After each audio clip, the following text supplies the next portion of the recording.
بسم الله الرحمن الرحيم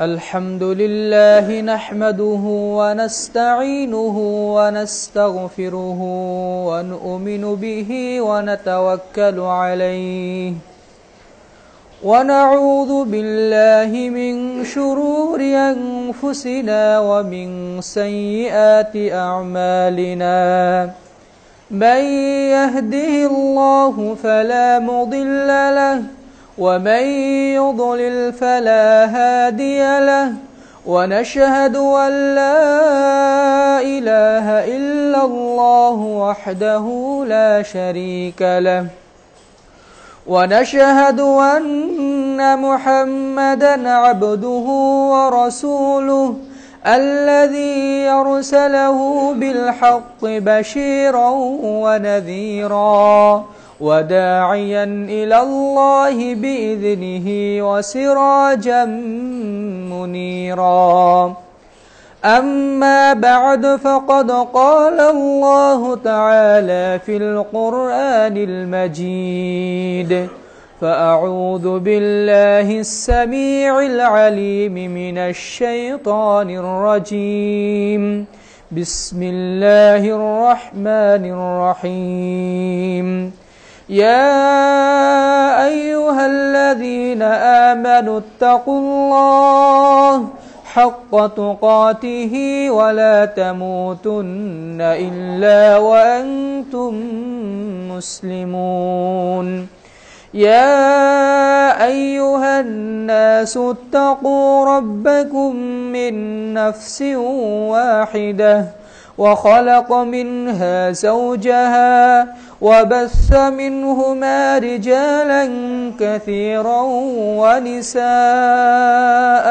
واتقوا الله الذي تساءلون به والأرحام إن الله كان عليكم رقيبا يا أيها الذين آمنوا اتقوا الله وقولوا قولا سديدا يصلح لكم أعمالكم ويغفر لكم ذنوبكم ومن يطع الله ورسوله فقد فاز فوزا عظيما وقال الله تعالى في موضع آخر وإذا سألك عبادي عني فإني قريب أجيب دعوة الداعي إذا دعان فليستجيبوا لي وليؤمنوا بي لعلهم يرشدون وقال النبي الأمين صلى الله عليه وسلم عن أبي هريرة رضي الله عنه قال قال رسول الله صلى الله عليه وسلم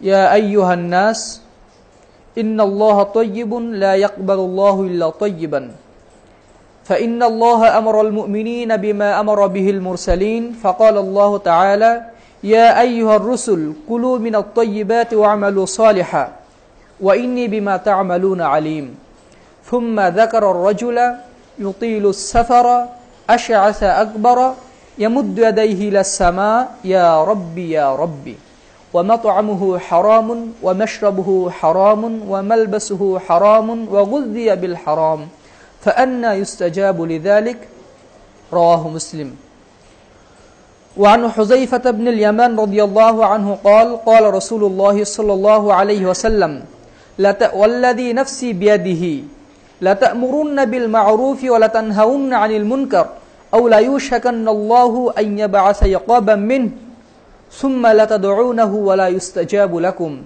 رواه الترمذي وعن أبي سعيد الخدري رضي الله عنه قال قال رسول الله صلى الله عليه وسلم ما من مسلم يدعو بدعوة ليس فيها إثم ولا قطيعة رحم إلا أعطى الله বিহা ইহদা সালাস, ইম্মা আন ইউআজ্জিলা লাহু দাওয়াতাহু ওয়া ইম্মা আন ইয়াদখিরাহা ফিল আখিরাহ ওয়া ইম্মা আন ইয়াসরিফা আনহু মিনাস সুই বিমিসলিহা। ফাকালু ইযান নুকাসসিরু ক্বালা ফাল্লাহু আকসার। রাওয়াহুল বুখারী ফি আদাবিল মুফরাদ। وعن أبي هريرة رضي الله عنه قال قال رسول الله صلى الله عليه وسلم من سره أن يستجيب الله عند الشدائد والكرب فليكثر الدعاء في الرخاء رواه الترمذي। যাবতীয় প্রশংসা, আরাধনা, স্তুতিবাদ, দোয়া, প্রার্থনা সেই মহান রব্বুল আলামিনের জন্য, যেই মহান রব্বুল আলামিন আমাদেরকে নাতিশীতোষ্ণ পরিবেশে তার পবিত্র গৃহে পবিত্র মন নিয়ে পবিত্র দেহ নিয়ে একত্রিত হওয়ার, জমায়েত হওয়ার তৌফিক দান করেছেন। সেই মহান রব্বুল আলামিনের দরবারে লাখো কোটি সিজদায় শুকর জ্ঞাপন করি। সকলে অন্তরস্থল থেকে বলি আলহামদুলিল্লাহ। দরুদ ও তাসলিমাবাদ বর্ষিত হোক সেই মহান রাসূলের প্রতি, সেই মহাবিপ্লবের মহানায়কের প্রতি, যিনি আমাদের জন্য রহমত হিসেবে প্রেরিত হয়েছিলেন আরবের ধূসর মরুতে, যিনি আমাদেরকে জান্নাতের পথ বাতলে দিয়ে জাহান্নামের পথ থেকে সাবধান করে দুনিয়া থেকে আবার বিদায় নিয়ে চলে গেছেন, এবং যিনি কিয়ামতের ময়দানে আমাদের জন্য শাফাআত করবেন, সেই মহান রাসূলের প্রতি দরদ ভরা কণ্ঠে দরুদ পাঠ করি। সবাই বলি সাল্লাল্লাহু আলাইহি ওয়াসাল্লাম। সম্মানিত উপস্থিতি, সম্মানিত মুসল্লিবৃন্দ এবং পর্দার অন্তরালে মা ও ভগ্নীগণ, মহান আল্লাহ আমাদেরকে সৃষ্টি করেছেন তার ইচ্ছা অনুযায়ী, এবং আমাদেরকে চলতে হবে তার ইচ্ছা অনুযায়ী। সেই জন্য আমাদেরকে তিনি মুখাফেক্ষিহীন করে সৃষ্টি করেছেন। আমরা সর্বদাই তার মুখাপেক্ষী। এই জন্য আমরা যখনই কোনো বিপদে পড়ি, যখনই কোনো আমাদের প্রয়োজন হয়, তাকে আমাদেরকে ডাকতে হয়। এই ডাকাটা হচ্ছে দোয়া। আজকের সংক্ষিপ্ত পরিসরে খুতবার বিষয় হচ্ছে দোয়া। দোয়া কি, দোয়ার হুকুম কি, দোয়া কেন করব এবং দোয়া কিভাবে করব, কখন করব, এই সম্পর্কে সংক্ষিপ্তভাবে নাতিদীর্ঘ কিছু কথা বলার চেষ্টা করব। ওয়ামা তাওফীকি ইল্লা বিল্লাহ আলাইহি তাওয়াক্কালতু ওয়া ইলাইহি উনীব। দোয়া শব্দটা হচ্ছে আরবি, এর বাংলা অর্থতে আমরা বলি যে প্রার্থনা। এর আরো শাব্দিক বাংলা হচ্ছে ডাকা, আহ্বান করা। আল্লাহ তাআলা সূরা বাকারার 186 নম্বর আয়াতে ইরশাদ করেন, ওয়াইদা সাআলাকা ইবাদি আন্নী ফাইন্নী করিব। হে মুহাম্মদ সাল্লাল্লাহু আলাইহি ওয়াসাল্লাম, আপনাকে যদি কেউ জিজ্ঞাসা করে আমার ব্যাপারে, তাহলে আপনি বলুন ফাইন্নী করিব, আমি তার কাছেই আছি। উজিবু দাওয়াতাদ দাঈ ইযা দাআনি ফালইস্তাজিবু লি ওয়াল ইউমিনু বি লাআল্লাহুম ইয়ারশুদুন। উজিবু দাওয়াতাদ দাঈ ইযা দাআন, কোন বান্দা যদি, কোন প্রার্থনাকারী, দোয়াকারী যদি আমাকে ডাকে, আমি তার ডাকে সাড়া দেই। যে বান্দাই আমাকে ডাকুক না কেন, আমি তার ডাকে সাড়া দেই। ফালইস্তাজিবু লি, সুতরাং বান্দাদের উচিত, মানুষের উচিত আমার ডাকে সাড়া দেওয়া।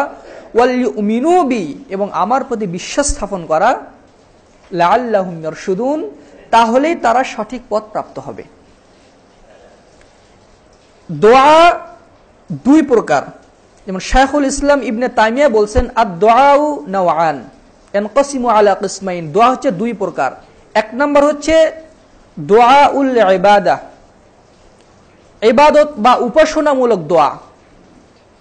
যেমন সালাত, এটা একটা দোয়া। সালাতের মধ্যে আমরা যে প্রার্থনাই করি না কেন, এটা হচ্ছে দুআউল ইবাদাহ, অর্থাৎ উপাসনামূলক দোয়া। আরেক প্রকার দোয়া হচ্ছে দুআউল মাসআলা, প্রার্থনামূলক দোয়া। যেমন আপনার ব্যবসা বরকত দরকার, আপনি আল্লাহর কাছে দরকার, আল্লাহ আমার ব্যবসায় বরকত দাও, আল্লাহ আমার পরীক্ষায় ভালো রেজাল্ট করার তৌফিক দান করো। এটা হচ্ছে দোয়াউল মাসআলা, প্রার্থনামূলক দোয়া। দোয়া দুই প্রকার, একটা হচ্ছে উপাসনামূলক দোয়া, যেমন সালাত, এটা দোয়া। সালাতের ভিতরে আপনি যত প্রার্থনা আছে, একদম তাকবীরে তাহরিমা থেকে শুরু করে সালাম ফেরার একদম পূর্ব পর্যন্ত, সালাম ফেরা পর্যন্ত তার যত কিছুই করেন না কেন সবগুলো দোয়ার অন্তর্ভুক্ত। সালাতটাই হচ্ছে দোয়া। দোয়া হচ্ছে ইবাদত। দোয়ার প্রধান গুরুত্ব হচ্ছে দোয়াটা হচ্ছে একটা ইবাদত। রাসূল সাল্লাল্লাহু আলাইহি সাল্লাম বলছেন আবু দাউদের 1479 নম্বর হাদিসে, আদ-দুআউ হুয়াল ইবাদাহ, দোয়া হচ্ছে ইবাদত। দোয়া হচ্ছে একটা ইবাদত। সহিহুল জামির 1122 নম্বর হাদিসে রাসূল সাল্লাল্লাহু আলাইহি সাল্লাম বলছেন, আফজালুল ইবাদাতি হুয়াদ দুআ, সর্বোত্তম ইবাদত হচ্ছে দোয়া করা। এই জন্য আল্লাহ তাআলা বলছেন, যারা আমাকে ডাকে আমি তার ডাকে সাড়া দেই, যে আমাকে ডাকে না আমি তার প্রতি রাগান্বিত হই। যারা আল্লাহকে ডাকে আল্লাহ তাদের প্রতি সন্তুষ্ট হন, যারা দোয়া করে না এদের প্রতি আল্লাহ রাগান্বিত হন। রাসূল সাল্লাল্লাহু আলাইহি সাল্লাম বলছেন তিরমিজির 3370 নম্বর হাদিসে, আবু হুরায়রা রাদিয়াল্লাহু আনহু থেকে বর্ণিত, রাসূল সাল্লাল্লাহু আলাইহি সাল্লাম ইরশাদ করেছেন, লাইসা শাইউন আকরামু আলাল্লাহি মিনাদ দুআ, আল্লাহর নিকটে সবচেয়ে সম্মানিত ইবাদত, সবচেয়ে সম্মানিত বস্তু হচ্ছে আল্লাহকে বেশি বেশি ডাকা, আল্লাহর কাছে প্রার্থনা করা, আল্লাহ আমার এটা দরকার, আল্লাহ আমার সেটা দরকার, আল্লাহ আমি এটা চাই, আল্লাহ আমি এটা চাই না, আল্লাহ আমাকে এটা থেকে বাঁচাও, আল্লাহ আমি জান্নাত চাই, আল্লাহ আমি জাহান্নাম চাই না, আল্লাহ আমাকে দুনিয়াতে শান্তি দান করো, পরিবারে শান্তি দান করো। যে কিছুই চান না কেন আল্লাহ তাআলা খুশি হন। এই জন্য রাসূল সাল্লাল্লাহু আলাইহি ওয়াসাল্লাম বলছেন, সালুল্লাহ, তোমরা আল্লাহর কাছে বেশি বেশি চাও, তোমরা আল্লাহর কাছে বেশি বেশি চাও, হাত্তা শিজা, যদি সেটা জুতার ফিতাও হয়, জুতার ফিতা হারিয়ে গেলেও সেটা চাইতে হবে কার কাছে? আল্লাহর কাছে। কিন্তু দোয়া করতে করতে অনেক সময় আমরা বলি আমার দোয়া কবুল হলো না, আমি এত দোয়া করলাম আমার দোয়া কবুল হলো না। দোয়া করতে করতে অনেক সময় আমরা নিরাশ হয়ে যাই।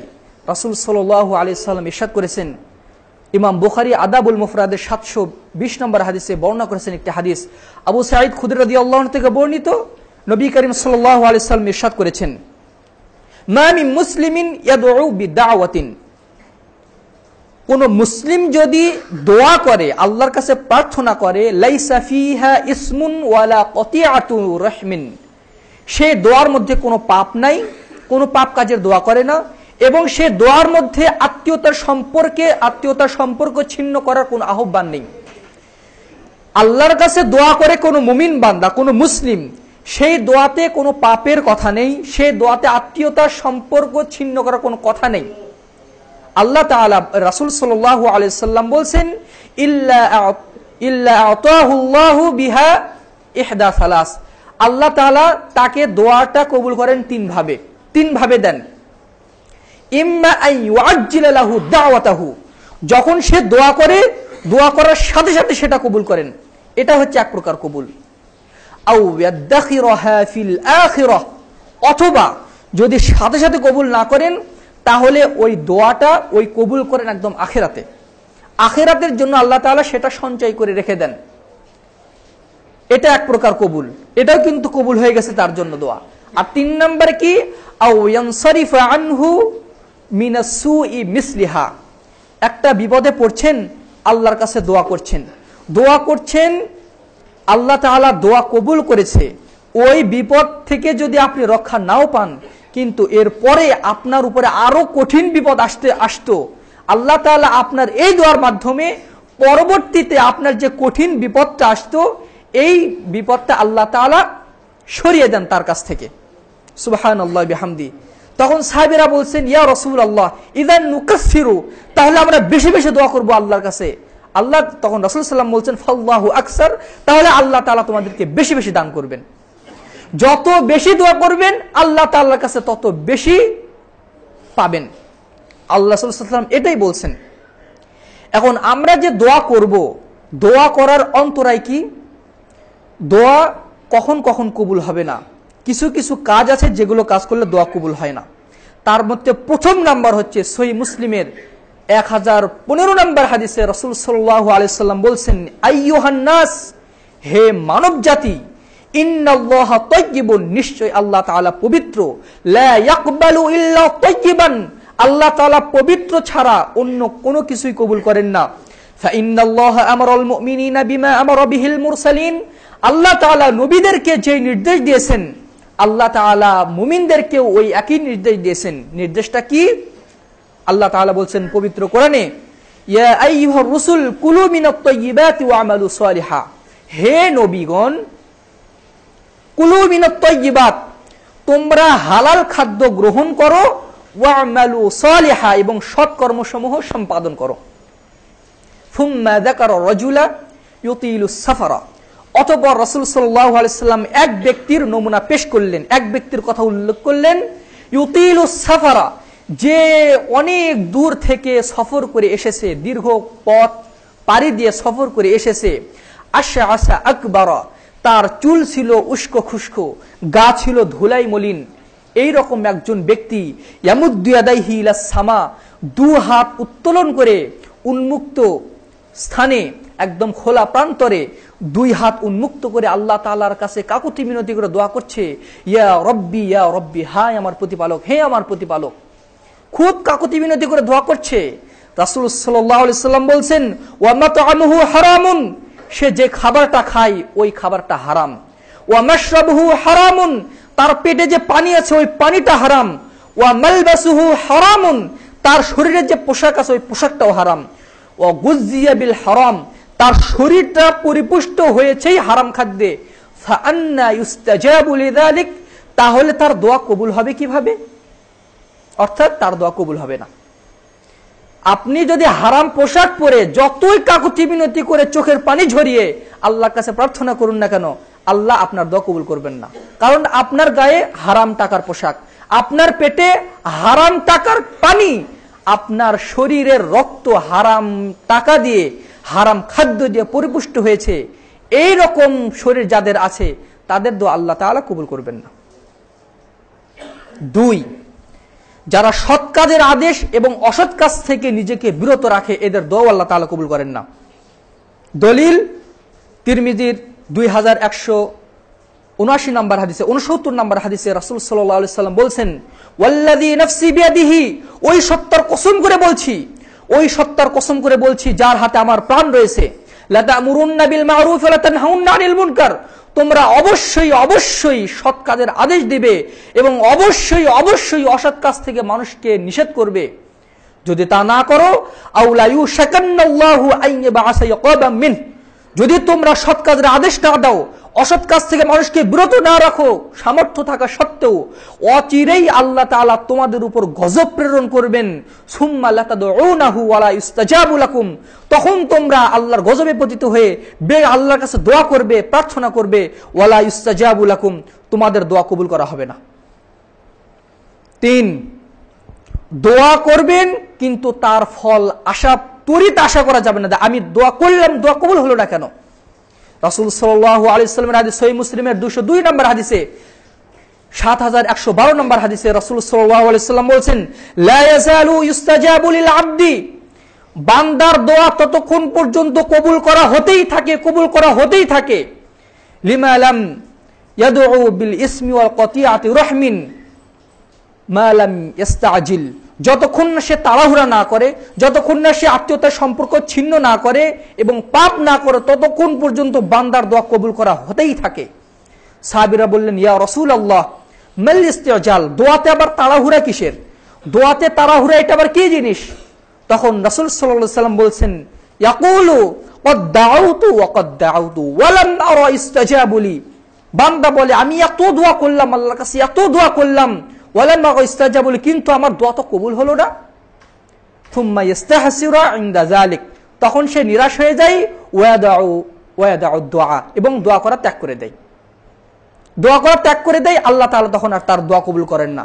অর্থাৎ দোয়া করতে হবে, লাগালাগি অবশ্যই বারবার করতে হবে, আল্লাহর কাছে প্রার্থনা করতে হবে। আপনি যদি তড়িৎ ফল না পান, বিশ্বাস রাখতে হবে যে অবশ্যই আল্লাহ তাআলা যদি আমার এই দোয়া কবুল না করেন, অবশ্যই এর প্রতিদান আমি আখিরাতে পাবো। আল্লাহ রাসূল সাল্লাল্লাহু আলাইহি সাল্লাম দোয়া করেছিলেন মক্কাতে, সেটা মক্কা বিজয় হয়েছে কখন? রাসূল সাল্লাল্লাহু আলাইহি ওয়াসাল্লাম যখন হিজরত করলেন, তার 8 বছর পরে 10 বছর পরে রাসূল সাল্লাল্লাহু আলাইহি ওয়াসাল্লামের দোয়া কবুল হতে যদি এত সময় লাগে, আমরা যারা পাপী বান্দা তাদের দোয়া কত কবুল হবে। আয়েশা রাদিয়াল্লাহু আনহাকে যখন ইফকের অপবাদ দেওয়া হলো, তিনি 29 দিন লাগাতার চোখের পানি ঝরিয়ে আল্লাহর কাছে প্রার্থনা করলেন, আল্লাহ তাআলা তার প্রার্থনা মঞ্জুর করলেন 1 মাস পরে। আর আমরা দোয়া করি, 2-1টা দোয়া করি, আমরা বলে আমি এত দোয়া করি আল্লাহর কাছে প্রার্থনা কবুল হলো না। 3 নাম্বার হচ্ছে দোয়া করতে হবে আশা নিয়ে। উদাসীন অন্তরে দোয়া করলে আল্লাহ তাআলা দোয়া কবুল করবেন না। রাসূল সাল্লাল্লাহু আলাইহি সাল্লাম বলছেন, উদুল্লাহ ওয়া আনতুম মুকিনুনা বিল ইজাবা, তোমরা এমন ভাবে দোয়া করো, এই দৃঢ় বিশ্বাস রাখো আমার দোয়া অবশ্যই কবুল হবে। এই দৃঢ় বিশ্বাস নিয়ে দোয়া করো যে আমার দোয়া অবশ্যই কবুল হবে। ওয়ালামু আন্নাল্লাহা লা ইস্তাজিবুল্লাহু দুআন মিন কলবিন গাফিলিন লাহিন, ওই ব্যক্তির দোয়া আল্লাহ তাআলা কবুল করেন না যে গাফেল অন্তর আল্লাহর কাছে দোয়া করে। আল্লাহর কাছে বলছে রব্বানা আতিনা ফিদ দুনিয়া হাসানা ওয়া ফিল আখিরাতি হাসানা, আর দেখছে টিকটিকি কিভাবে ঘুরছে, দোয়া করছে একটা, তার মন গেছে আরেক দিকে, এইভাবে দোয়া করলেও আল্লাহ তাআলা দোয়া কবুল করবেন না। এবার আসুন আমরা জানি যে দোয়া আমরা কিভাবে করব। রাসূল সাল্লাল্লাহু আলাইহি ওয়াসাল্লামের সাহাবী, ছোট্ট সাহাবী আব্দুল্লাহ ইবনে আব্বাস, যে সাহাবী মাত্র হিজরতের 3 বছর আগে জন্মগ্রহণ করেছিলেন, ছোট্ট বাচ্চা, তাকে বলা হয় রাইসুল মুফাসসিরিন। অনেক মুরব্বী সাহাবীদের থেকেও তিনি বেশি বুঝতেন কোরআন। এই সাহাবী একটা হাদিস বর্ণনা করেছেন, তিরমিজির 2526 নম্বর হাদিস। রাসূল সাল্লাল্লাহু আলাইহি ওয়াসাল্লাম বলছেন, 16 নম্বর হাদিস, রাসূল সাল্লাল্লাহু আলাইহি ওয়াসাল্লাম তিনি বলছেন, কুনতু খালফা রাসূলিল্লাহি সাল্লাল্লাহু আলাইহি ওয়াসাল্লাম, একদা আমি রাসূল সাল্লাল্লাহু আলাইহি ওয়াসাল্লামের পিছনে সওয়ারি ছিলাম। ফাকালা রাসূলুল্লাহ সাল্লাল্লাহু আলাইহি ওয়াসাল্লাম, ইন্নী আল্লামতুকা কালিমাত, আমি তোমাকে কিছু কথা শিখাবো, আমি তোমাকে কিছু কথা শিখাবো। এই বলে তিনি বললেন, ইহফাজিল্লাহ ইয়াহফাজকা, তুমি আল্লাহর বিধান রক্ষা করো, আল্লাহর বিধানের হেফাজত করো, আল্লাহ তাআলা তোমাকে হেফাজত করবে। ওয়াহফাজিল্লাহ তাজিদহু তুজাহাকা, তুমি আল্লাহর বিধানকে রক্ষা করো, আল্লাহ তাআলাকে তুমি তোমার একদম সামনে দেখতে পাবে। আল্লাহর বিধান যদি তুমি মনে প্রাণে বিশ্বাস করো, মেনে নাও, আল্লাহর সাহায্য তুমি সর্বদা তোমার সামনে দেখতে পাবে। ইদা সাআলতা ফাসআলিল্লাহ, যদি তুমি কিছু চাও একমাত্র আল্লাহর কাছেই চাও, আর কারো কাছে চাইবে না। ওয়া ইদা ইসতাআনতা ফাসতাইন বিল্লাহ, আর যদি তোমার কিছু চাওয়ার থাকে, সাহায্যের দরকার থাকে, আল্লাহর কাছেই চাও। এরপর বললেন, ওয়ালাম আন্নাল উম্মাতা লাউ ইজতামাআত আন ইয়ানফাউকা বিশাইইন লাম ইয়ানফাউকা ইল্লা বিশাইইন ক্বাদ কাতাবাহুল্লাহু লাকা, গোটা জাতি, গোটা বিশ্ব যদি তোমার কোনো ক্ষতি করতে চায়, তারা কোনো ক্ষতি করতে তোমার পারবে না, আল্লাহ তাআলা যতটুকু তোমার তাকদীরে লিপিবদ্ধ করেছেন ততটুকু ব্যতীত। এরপর বললেন, ওয়ালাউ ইজতামাউ আন ইয়াদুররুকা বিশাইইন লাম ইয়াদুররুকা ইল্লা বিশাইইন ক্বাদ কাতাবাহুল্লাহু আলাইকা, গোটা বিশ্ব, গোটা জাতি যদি তোমার কোনো ক্ষতি করতে চায়, প্রথমে বলছেন সবাই যদি তোমার উপকার করতে চায়, তারা তোমার কোনোই উপকার করতে পারবে না, যতটুকু তাকদীরে লেখা আছে অতটুকু ব্যতীত। এরপরে বলছেন গোটা জাতি মিলে যদি তোমাকে কোনো অপকার করতে চায়, তারা কোনো তোমার অনিষ্ট সাধন করতে পারবে না, তবে অতটুকুই পারবে যেটা তোমার জন্মের 50 বছর আগে তাকদীরে লেখা ছিল। রুফিআতিল আকলাম ওয়া জাফফাতিল সুহুফ, কলম শুকিয়ে গেছে, কলম তুলে নেওয়া হয়েছে, অর্থাৎ তাকদীর নির্ধারিত হয়ে গেছে এবং কাগজ শুকিয়ে গেছে, অর্থাৎ তাকদীরে যা আছে সেটা ঘটবে। কিন্তু অপর এক হাদিসে বলছে, রাসূল সাল্লাল্লাহু আলাইহি ওয়াসাল্লাম বলছেন, তাকদীর পরিবর্তন হয় দোয়ার মাধ্যমে। এই হাদিস দ্বারা যেটা বুঝতে পারি সেটা হচ্ছে, প্রথমত দোয়া করতে হবে একমাত্র আল্লাহর কাছে, ধারণা ধরতে হবে আল্লাহর কাছে, প্রয়োজন যদি ছোট হয় আল্লাহর কাছে প্রার্থনা করতে হবে। এরপর দোয়া করতে হবে, দোয়ার শুরুতে আল্লাহর প্রশংসা এবং রাসূল সাল্লাল্লাহু আলাইহি ওয়াসাল্লামের প্রতি দরুদ পাঠ করতে হবে। আবু দাউদের 1481 নম্বর হাদিসে রাসূল সাল্লাল্লাহু আলাইহি ওয়াসাল্লামের সাহাবী ইরশাদ করেছেন, সামিআ রাসূলুল্লাহ সাল্লাল্লাহু আলাইহি ওয়াসাল্লাম রাজুলান ইয়াদউ ফি সালাতিহি, রাসূল সাল্লাল্লাহু আলাইহি ওয়াসাল্লাম দেখলেন এক ব্যক্তি সালাতের মধ্যে দোয়া করছে, আল্লাহর কাছে খুব দোয়া করছে। ওয়ালা মিহমাদিল্লাহ ওয়ালা মুসাল্লি আলা নবী সাল্লাল্লাহু আলাইহি ওয়াসাল্লাম, সেই দোয়াতে আল্লাহর প্রশংসা করেনি, সেই দোয়াতে রাসূলের প্রতি দরুদ পাঠ করেনি। রাসূল সাল্লাল্লাহু আলাইহি ওয়াসাল্লাম বলেন, হাযা ইউআজ্জিলু হাযা, এই ব্যক্তিটি তাড়াহুড়া করছে, এই ব্যক্তিটি তাড়াহুড়া করছে। সুম্মা দাআহু ফাকালা লাহু আও লিগাইরিহি, অতঃপর রাসূল সাল্লাল্লাহু আলাইহি ওয়াসাল্লাম ওই ব্যক্তিকে ডাকলেন তাকে বললেন, অথবা অন্যদেরকে বললেন, ইযা সাল্লা আহাদুকুম ফালইবতা বিতাহমিদিল্লাহি তাআলা ওয়াস সানাই আলাইহি, তোমাদের কেউ যখন সালাত আদায় করে সে যেন আল্লাহর প্রশংসা করে, তারপরে রাসূলের প্রতি দরুদ পাঠ করে। তারপরে রাসূল ওয়ালাম ইউসাল্লি আলান নবী সাল্লাল্লাহু আলাইহি ওয়াসাল্লাম সুম্মা ইয়াদউ বা'দা বিমা শাআ, আল্লাহর প্রতি প্রশংসা, রাসূলের প্রতি দরুদ পাঠ করার পরে সে যা ইচ্ছা তাই দোয়া করবে, আল্লাহ তাআলা সেটা কবুল করে নেবেন। সুবহানাল্লাহি বিহামদি। এরপর আমি সংক্ষেপে শুধু বলছি, রাসূল সাল্লাল্লাহু বলছেন, আল্লাহ তাআলা বলছেন সূরা আরাফের 180 নম্বর আয়াতে, ওয়ালিল্লাহিল আসমাউল হুসনা ফাদউহু বিহা, দোয়া করতে হবে আল্লাহ তাআলার যে গুণবাচক নাম আছে এই নামগুলো ধরে। আল্লাহ তাআলা বলছেন আল্লাহর অসংখ্য গুণবাচক নাম রয়েছে, ফাদউহু বিহা, ওই নামগুলো দিয়ে ডেকে ডেকে তোমরা আল্লাহর কাছে প্রার্থনা করো। রাসূল সাল্লাল্লাহু আলাইহি সাল্লাম বলছেন তিরমিজির 3505 নম্বর হাদিসে, ইউনুস আলাইহিস সালাম যখন মাছের পেটে ছিলেন তিনি আল্লাহর কাছে প্রার্থনা করেছিলেন। তার প্রার্থনাটা ছিল, লা ইলাহা ইল্লা আনতা সুবহানাকা ইন্নী কুনতু মিনাজ জালিমিন, হে আল্লাহ তুমি ব্যতীত কোনো উপাস্য নেই, ইন্নী কুনতু মিনাজ জালিমিন, নিশ্চয় আমি জালেমদের অন্তর্ভুক্ত। রাসূল সাল্লাল্লাহু আলাইহি সাল্লাম বলছেন এই দোয়াটা পড়ে যে ব্যক্তি কোনো দোয়া করবে, ইল্লা ইস্তাজাবাল্লাহু লাহু, আল্লাহ তাআলা সেই দোয়াই কবুল করবেন। অর্থাৎ প্রথমে আল্লাহর প্রশংসা আছে এবং আল্লাহর গুণবাচক নাম ধরে ডাকা হয়েছে। এরপরে আল্লাহর কাছে প্রার্থনা করতে হবে নম্র চিত্তে, ভীতি নিয়ে এবং আশা নিয়ে। আল্লাহ তাআলা বলছেন সূরা আরাফের 55 নম্বর আয়াতে, উযকুর রাব্বাকা, তুমি আল্লাহকে ডাকো তাদাররুআন ওয়া খুফিয়া, তুমি আল্লাহকে ডাকো তাদাররুআন, একদম কাকুতি মিনতি করে তুমি আল্লাহর কাছে প্রার্থনা করো, ওয়া খুফিয়াতান, এবং সংগোপনে। ইন্নাল্লাহা লা ইউহিব্বুল মু'তাদিন, নিশ্চয়ই আল্লাহ তাআলা সীমা লঙ্ঘনকারীকে পছন্দ করেন না। যারা নিজে দোয়া করে এবং দেখায়, এক হাদিসে রয়েছে রাসূল সাল্লাল্লাহু আলাইহি ওয়াসাল্লাম বলছেন তোমরা ছন্দ সহকারে এবং সুর দিয়ে দোয়া করো না। অনেক মাহফিলে দেখা যায় অনেক সুর দিয়ে দোয়া করা হয়, মানুষ আমিন আমিন বলে। সুর দিয়ে দোয়া করা প্রকাশ্যে এবং এইভাবে উচ্চস্বরে দোয়া করা হাদিসে নিষেধ করা হয়েছে, কোরআনেও নিষেধ করা হয়েছে, নির্দেশ দেওয়া হয়েছে তোমরা সংগোপনে দোয়া করো।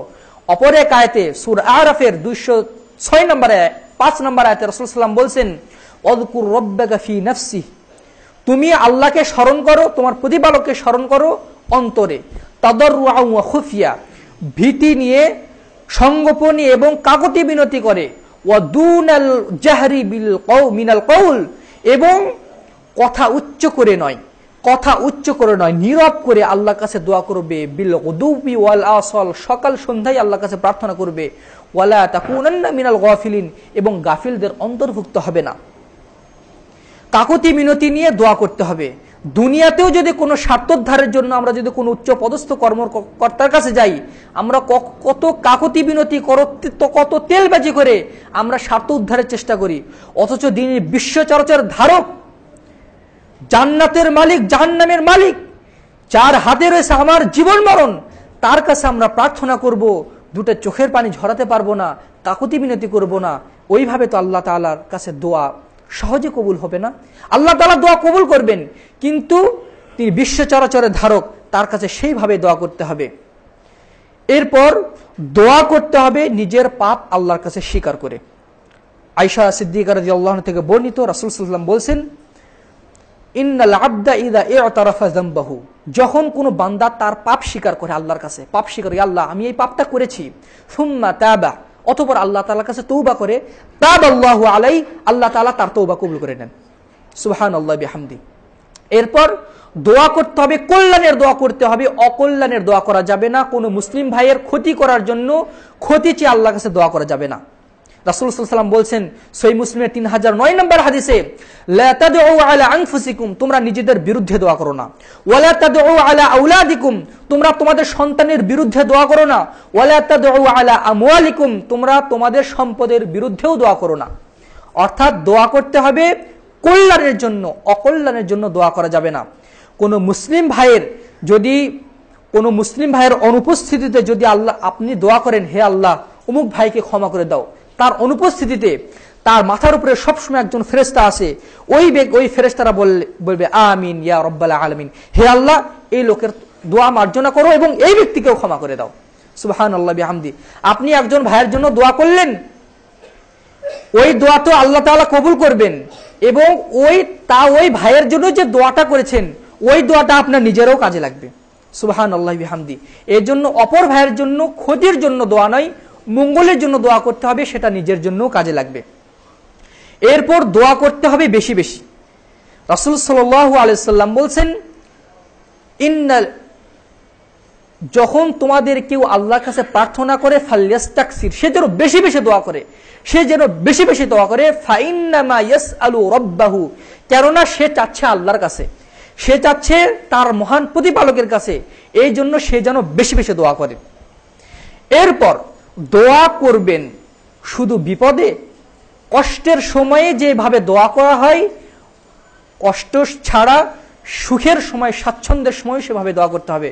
রাসূল সাল্লাল্লাহু আলাইহি ওয়াসাল্লাম বলেন, তিরমিজির 3379 নম্বর হাদিসে রাসূল সাল্লাল্লাহু আলাইহি ওয়াসাল্লাম ইরশাদ করেছেন, মান সাররাহু আন ইস্তাজিবাল্লাহু ইনদা শাদাইদ ওয়াল কারবি, যে ব্যক্তি চায়, যে ব্যক্তি পছন্দ করে যে আমার দোয়া আল্লাহ কবুল করুন, আমার বিপদে, আমার কঠিন মুহূর্তে আল্লাহ তাআলা আমার দোয়া কবুল করুন, যে ব্যক্তি এমনটা চায়, ফালইয়াকসির দুআ ফির রাখাই, সে যেন তার সুখের সময় যেন আল্লাহর কাছে দোয়া করে।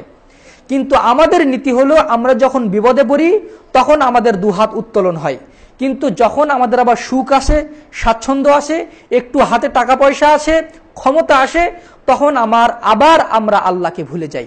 আবার যখন বিপদ আসে তখন আমরা আবার আল্লাহর কাছে হাত তুলে আবার দোয়া করি।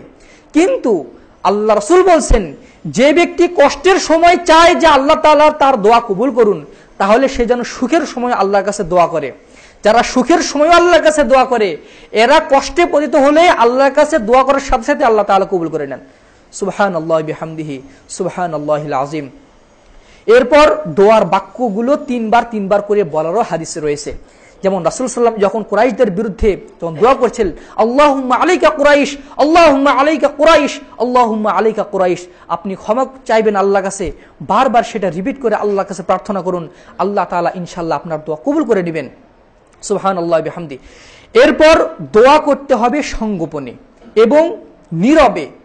রাসূল সাল্লাল্লাহু আলাইহি সাল্লামের সাহাবী আবু মুসা আশআরী রাদিয়াল্লাহু আনহু থেকে বর্ণিত সহিহ মুসলিমের 2704 নম্বর হাদিসে রাসূল সাল্লাল্লাহু আলাইহি সাল্লামের সাহাবী বলছেন, কুন্না মা রাসূলিল্লাহি সাল্লাল্লাহু আলাইহি সাল্লাম ফি সাফারিন, একদা আমরা রাসূল সাল্লাল্লাহু আলাইহি সাল্লামের সাথে একটা সফরে ছিলাম। ওয়াজআলার রিজাল আইয়াদাখিরু আইয়াজআলু, ও তখন মুসলিমরা আইয়াজহারু বিত্তাহমিদি, খুব উচ্চ স্বরে, মানে তারা জিকির করতে লাগলো, খুব উচ্চ স্বরে জিকির করতে করতে চলতেছে। তখন রাসূল সাল্লাল্লাহু আলাইহি সাল্লাম বললেন, ইয়া আইয়ুহান নাস, হে মানব জাতি, ইন্নাকুম লাইসা তাদউনা আসাম্মা ওয়ালা গায়বা, তোমরা কোনো বধিরকে ডাকছো না, তোমরা কোনো অনুপস্থিত ব্যক্তিকে ডাকছো না, তোমরা কোনো বধিরকে ডাকছো না যে শুনতে পায় না, তোমরা এমন কাউকে ডাকছো না যে অনুপস্থিত। ফাইন্নাকুম তাদউনা করিবা, ফাইন্নাকুম তাদউনা সামিআন করিবা, তোমরা এমন এক সত্তাকে ডাকছো যিনি সর্বশ্রোতা, যিনি সব সময় তোমাদের সাথে রয়েছেন, তোমাদের নিকটবর্তী রয়েছেন, ওহুয়া মাআকুম, এবং তোমাদের সাথে সাথে রয়েছেন। এমন এক সত্তাকে তোমরা ডাকছো। ফাআরবিউ আনফুসাকুম, সুতরাং তোমরা নীরবে দোয়া করো, নিজেদের প্রতি দোয়ার ক্ষেত্রে মধ্যম পন্থা অবলম্বন করো। সুতরাং দোয়া প্রকাশ্যে নয়, দোয়া করতে হবে অন্তরে, ভীতি নিয়ে, আশা নিয়ে। রাসূল সাল্লাল্লাহু আলাইহি আল্লাহ তাআলা মুমিনদের গুণাবলী বর্ণনা করতে গিয়ে তিনি বলছেন, মুমিনরা দোয়া করে রগবাতাও ওয়া রাহবা, তারা ভয় নিয়ে দোয়া করে এবং আশা নিয়ে দোয়া করে এবং ভীত সন্তুষ্ট হয়ে দোয়া করে। ওয়া কানু লানা খাশিঈন, এবং তারা সব সময় আমার প্রতি আনুগত্যশীল, বিনম্র চিত্ত। যারা এইভাবে দোয়া করবে আল্লাহ তাআলা তাদের দোয়া কবুল করবেন। এরপরে দোয়া করা আরো অনেক পদ্ধতি রয়েছে।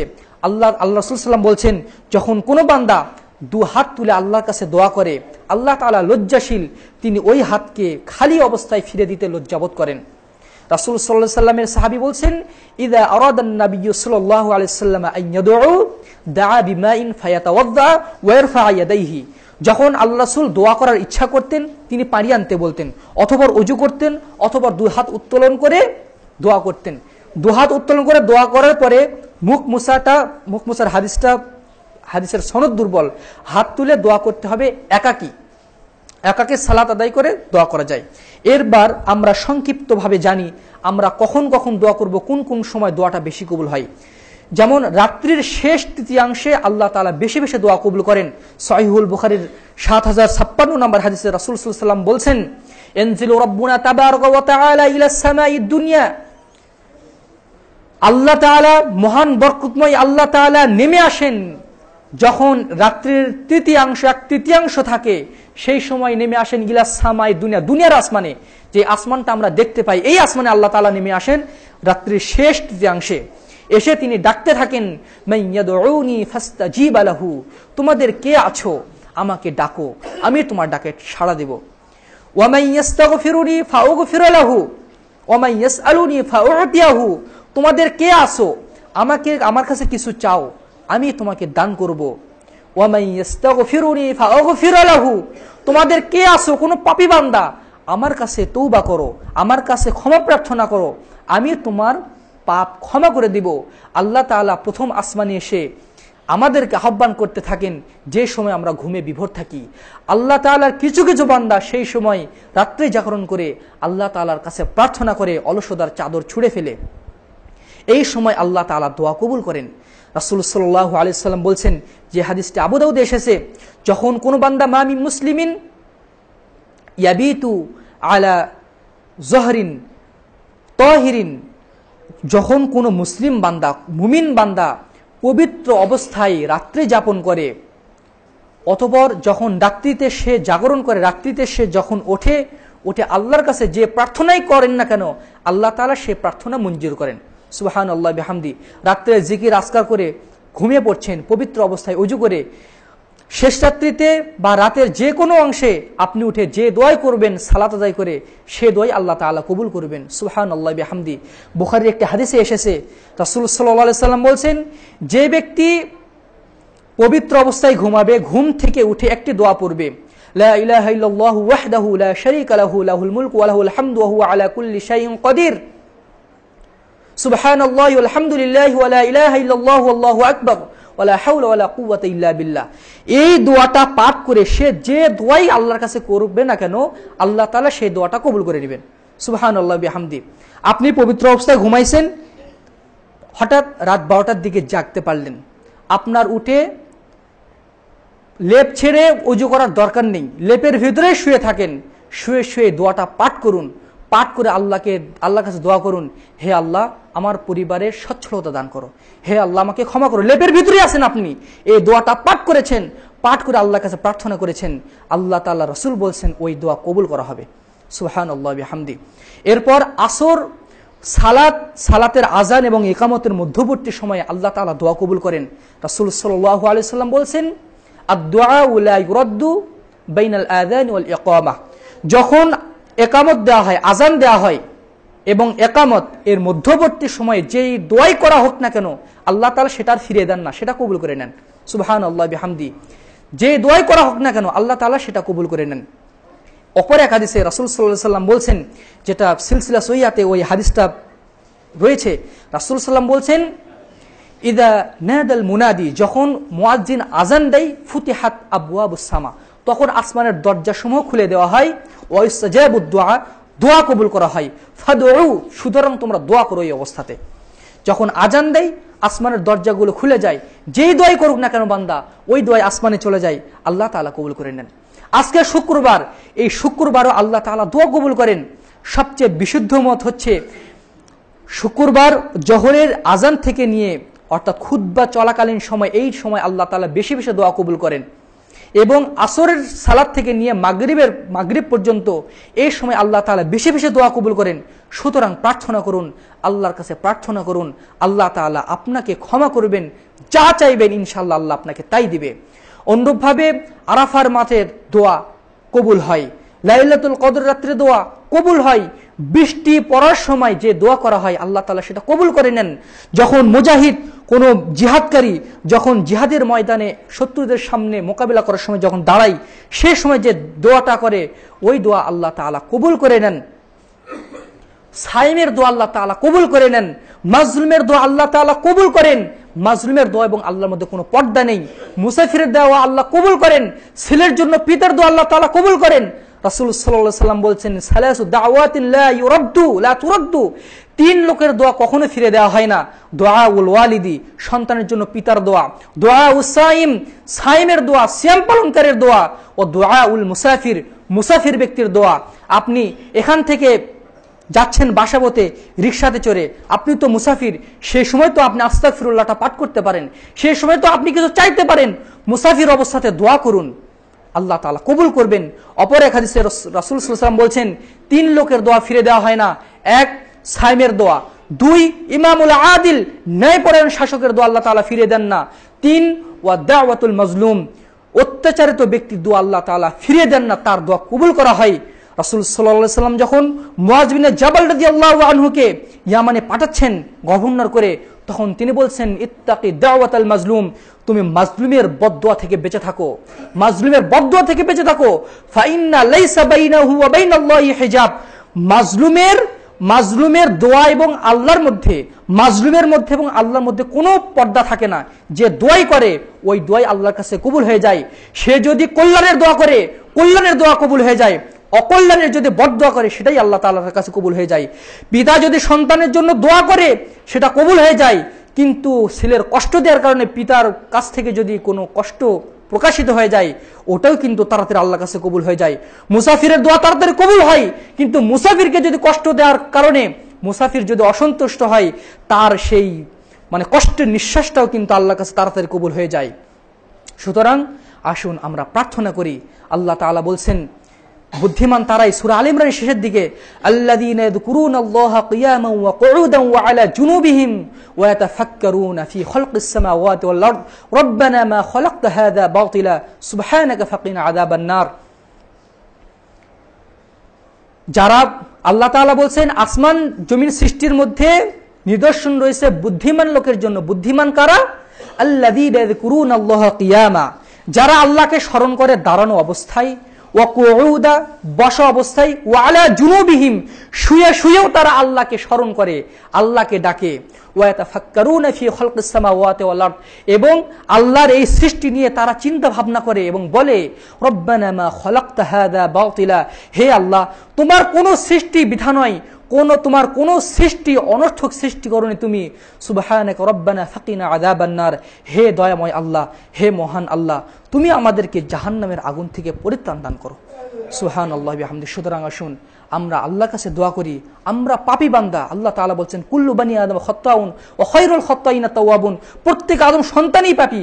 উত্তম পাপী হচ্ছে তারাই যারা পাপ করার পরপরই আল্লাহর কাছে তওবা করে, আল্লাহর কাছে দোয়া করে। অপর এক হাদিসে রাসূল সাল্লাল্লাহু আলাইহি ওয়াসাল্লাম বলছেন লাউলাম তাজনিবু লাহাদাবাল্লাহু বিকুম ওয়া লাজা বিকওমিন ইয়াজনিবুনা ওয়া ইস্তাগফিরুনাল্লাহ। আল্লাহ তাআলা, রাসূল বলছেন যদি তোমরা পাপ না করতে, যদি তোমাদের ভুল না হতো তাহলে তোমাদেরকে আল্লাহ তাআলা এই দুনিয়া থেকে নিশ্চিহ্ন করে দিতেন। ওয়ালা জা বিকওমিন, অতঃপর তোমাদের স্থলাভিষিক্ত করতেন এমন এক জাতি ইয়াজনিবুনা ওয়া ইস্তাগফিরুনাল্লাহ, তারা পাপ করত এবং আল্লাহর কাছে ক্ষমা চাইতো, অতঃপর আল্লাহ তাআলা তাদেরকে ক্ষমা করে দিতেন। সুতরাং আমরা মানুষ, আমাদের ভুল হবে, অবশ্যই আমাদের ভুল আছে, হবে, হয়েছে। আমরা আল্লাহর কাছে বেশি বেশি ক্ষমা চাই। আল্লাহর কাছে ক্ষমা চাইলে, আল্লাহর কাছে প্রার্থনা করে আল্লাহ তাআলা খুশি হন। আল্লাহর কাছে প্রার্থনা করতে করতে যে চোখের পানি ঝরাতে পারবেন, যদি সেটা জান্নাতে যাওয়ার মাধ্যম হয়ে যেতে পারে। আল্লাহ তাআলা আমাদেরকে দোয়ার গুরুত্ব বোঝার তৌফিক দান করুন। আল্লাহুম্মা আমিন। আল্লাহ তাআলা আমাদের দোয়া কবুল করে নিন। আল্লাহুম্মা আমিন। আল্লাহ আমাদের জীবনের সকল গুনাহ খাতা মাফ করে দিন। আল্লাহুম্মা আমিন। ওয়া আখিরু দাওয়ানা আলহামদুলিল্লাহি রাব্বিল আলামিন।